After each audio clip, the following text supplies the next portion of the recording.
Hey there guys, and welcome back to Pokemon Yellow. Yes, it's been a while. As I mentioned in the last video, I cut the crap out of this episode. I was editing it and I figured, why the hell would I even bother editing this? Let's just cut to the part that matters, which is this part, where I run into the Pokemon that I want to catch for my team, a Tauros, and where I also actually catch it. Because, simply put, this video was about an hour and 10 minutes long, and only these 6 or so minutes actually matter, so figured, why not just show that and nothing else? Because really, who wants to sit here and watch me get pissed off at not catching Tauros and not catching much of anything else? It's just not very interesting to look at, so I figured, hey, let's just cut all that stuff out. Sadly though, there is no automatic leave the Safari Zone button, so we'll just have to walk back the old-fashioned way. But yeah, Tauros is going to be my final Pokemon. Simply because it is really good in Generation 1. Generation 1 is by far the best Tauros has ever been. Because the critical hit ratio in Generation 1 depends on speed, Tauros is really fast. Normal is actually a pretty good stab move in Gen 1 because there's not a whole lot of moves for all the other types. There's also the fact that Hyper Beam can, if you kill something with Hyper Beam, there's no recharge turn. So Hyper Beam on Tauros, with his high critical hit rate and stab, make it really, really good. So I'm gonna need to try and get a TM for Hyper Beam ASAP. I'm just gonna toss all these Pokeballs because I have all the Pokemon I want to use. I don't need Pokeballs anymore. All that for Carbos, though. Carbos, here we go. Let's give that to Nidoking, because why the hell not? Nidoking's not the fastest Pokemon, but he's not the slowest either, so maybe that'll help him outspeed some stuff at some point. Cubone. I like you, Cubone.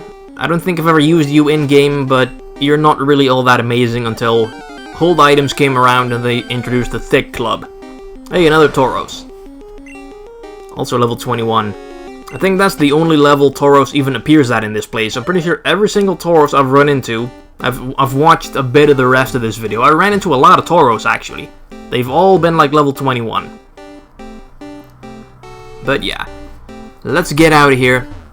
Oh, we can't walk there. You know what I'd really like to catch a Tauros, though? In Pokemon Go, but for some reason they made them exclusive to North America. Which, I'm not really sure why they did that. I think it's a little dumb. Also, the other region exclusives are also a little dumb. I mean, do they really expect people to fly to other continents just to catch that Pokemon? I mean, how many of you Americans watching this are ever gonna set foot in Europe to begin with to catch a Mr. Mime? Or to Australia to get a Kangaskhan or whatever. I will say, Japan got the short end of the stick with freaking Farfetch'd. That is a joke Pokemon. Like, Tauros, Kangaskhan, Mr. Mime, those can be good. Farfetch'd is just always garbage. Anyway, Pokemon Center, here we are. Let's add Tauros to the team. Let's see, get rid of this Cubone I caught earlier, which is taking up room in my party. Oh, we also caught a couple Chanseys, I'm not sure how we got a level 7 one. But it did get you level 21 Chansey. But I'm not going to use Chansey, I'm going to use Tauros instead. Even though Chansey is also pretty good in Generation 1. I just feel Tauros might be better. All he knows is Tackle and Stomp. That is pretty pathetic.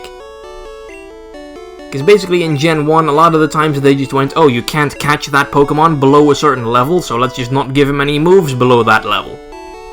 Anyway, let's give him Body Slam, which is also really good on Tauros.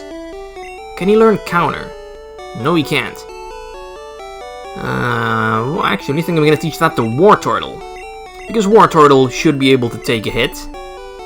Let's get rid of Bite, because when have I ever used Bite on Wartortle? There we go, Counter. It might be situational, but I'm sure I'm gonna get more use out of it than freaking Bite. This is Skull Bash. That's a pretty bad move. Tauros can learn it, but it's not very good. You're better off just using Body Slam twice. Team for Double Team. Well, he does have an open move slot, so why the hell not?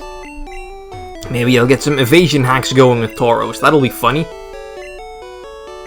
And let's deposit something else. I think I have some other stuff that I don't really need.